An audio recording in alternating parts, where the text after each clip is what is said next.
Gisaad sa unang pagbasa nga ang Ginoo mopuyo uban kanato, Emmanuel.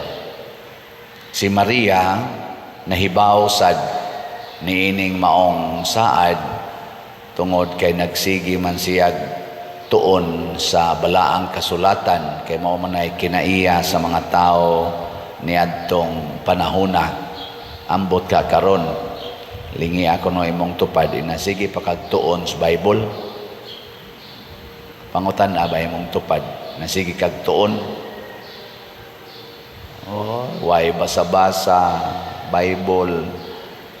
Mao na si Maria, aware kay siya sa saad. Usa sad siya sa taga-Israel nga milaom nga matuman ang saad sa Ginoo nga ang Dios mopuyo uban kanato, muhari uban kanato, ug ang iyang gingharian dili gayod matapos, dili mabuntog, dili pareha sa gingharian ni Hari David nabuntog, gingharian ni Solomon ug uban pang mga gingharian na nga buntog dinhis kalibutan. Karon niabot ang panahon nga ang Ginoo muhari na. Sa may nahitabo, ang batanong babae, mga 14 anyos, 15 anyos, maoy gi-ofiran nga magpakatao ang Ginoo pinaagi kaniya. Kanang 14 anyos karong panahon na tawgon gina nato guwap ay buot, no? Kusog pa kay nang muduwag computer, di pa ginakamaong manglaba sagaran uban ana sige laglaag wa gyud buot, di pa kasaligan. Pero ang Ginoo nipili gyud sa batan-on kayong dalaga. Hibaw mo ngano? Ha? Unsa may rason? Nganong si Isabel nga tiguang na kaayo, di man hinuon mo giagian, pari pagyutong iyang bana si Zacarias.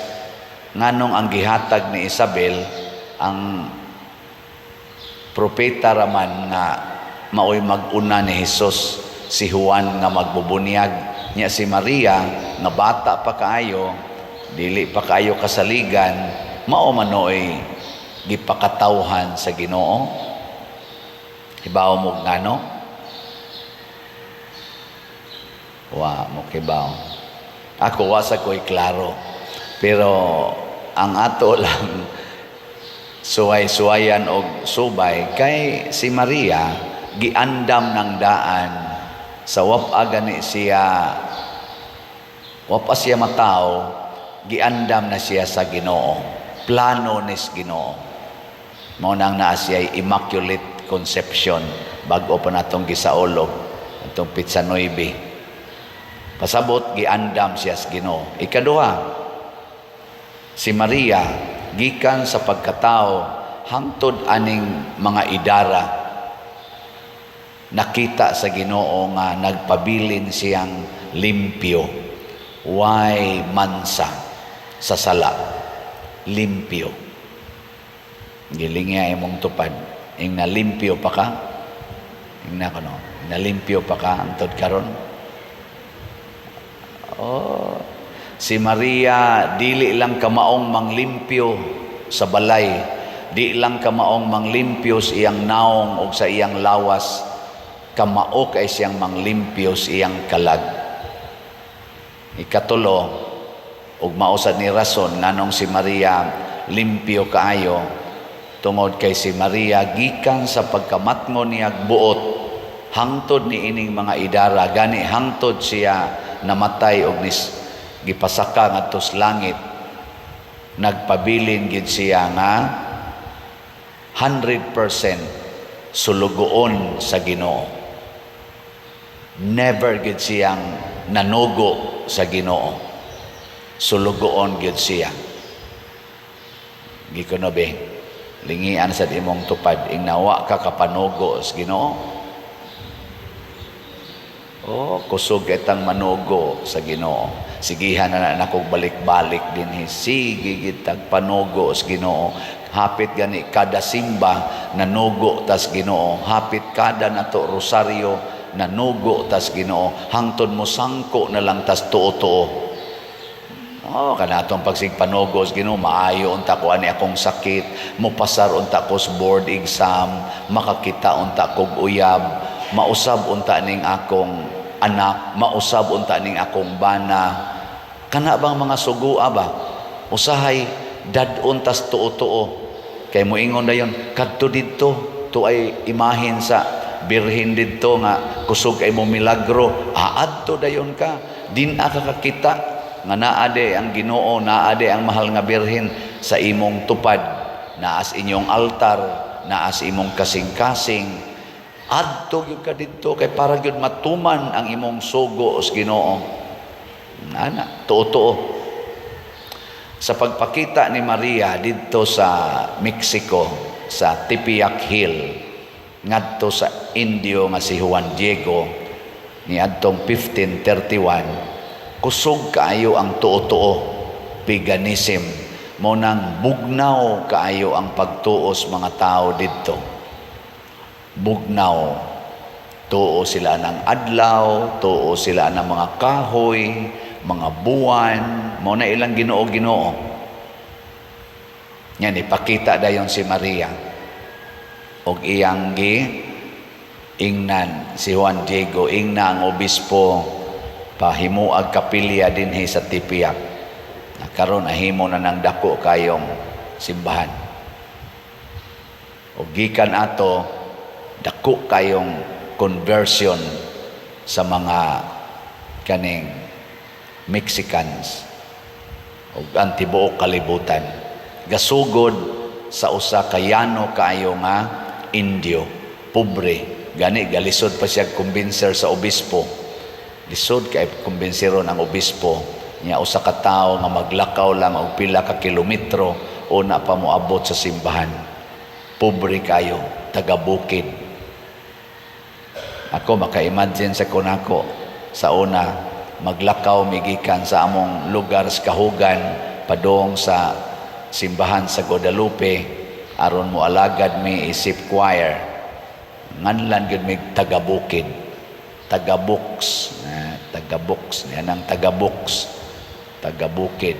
Muna, nganlan may taga-bukid niya mga out of school youth. Muna ihingana mo. Pero sige lang yun may lakaw. Sige lang yun may pangadsi sa Rosario. Ang resulta, nahimog yun kong usas mga aktibong leaders diha sa Guadalupe sugod 1985. Hangtod gyud nisod ko sa seminaryo pagka 1995. Hangtod karon na pare. Ngano man kay na influensya ko sa Berhes Guadalupe. Gihangyo sad ko kuyog sa akong uyuan sa pag-agawan si Noy Iloy Alipar dito sa Langob sa Guadalupe. Ako mo dito tiglid sugod 1988. Ako tiglid sa novena sa Birhen sa Guadalupe dito sa Langob. Mingaw pa kay nas unas atong panahon na 1988. Hangtod gyud nisod ko sa seminaryo. Ako gitigli dito sa novena. Ug dito nako napalgan ang sugo sa Birhen nako nga mo sulod sa seminaryo. Mao ni ang usas mga bunga sa paningkamot sa mahal nga Birhen Maria nga dili unta ta mapunta ngadto sa mga tuo-tuo, ngadto sa mga idolatry, ngadto sa paganism. Kay kani manggong kalibutan mga igsoon giharian gid ni mga idolatries, tuo-tuo.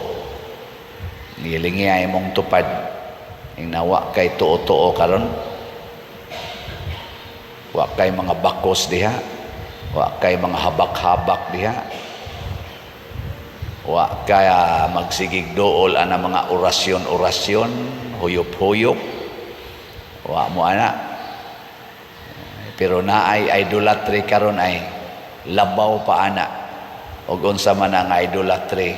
The love of money. Kana mo'y pinakataas nga og pinakadako og pinakalig-on nga tuo-tuo karon. Kana bang motuo ta nga ang kwarta mao gyud makaluwas nato. Nya ato yung daghanon ang atong kwarta aron lang gid ta maluwas. Nga kun wa kay kwarta, wa gyud kay kaluwasan. Kana mo'y dako kaing tuo-tuo karon. Nya matod para ba ni San Pablo hastang mahal nga birhen iya sa nang gisulti nga pupariha ana, the love of money is the root of all evils. Kining tanang kagubot karon labi na dinhi sa atong nasod, kanang atong mga political leaders hasta atong mga church leaders manag-away na gani na, managlalis na gani na, magdinautay na gani ng atong mga leaders. Ang main reason gyud ana kwarta. Kwarta. Kalaog, kahakog sa kwarta. Kanang mga leaders sa mga nasod mag-away na gani na, maggubat na gani na, ang pinakadako yung rason diha related gyud sa kwarta. Kwarta gyapon. Ngay kumusta man ang pamilya? Kung ang banag asawa mag-away na gani na, maglalis na gani na, unsa man gyud number 1 nga rason? Ha? 99% related sa kwarta.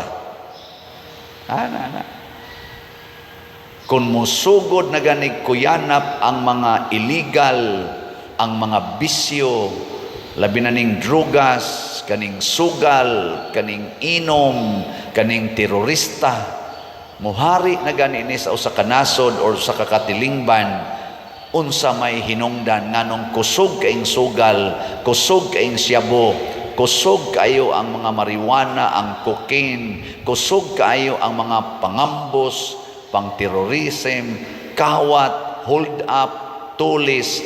Kung kusog na kayo na, unsa may rason? Ha? Kwarta.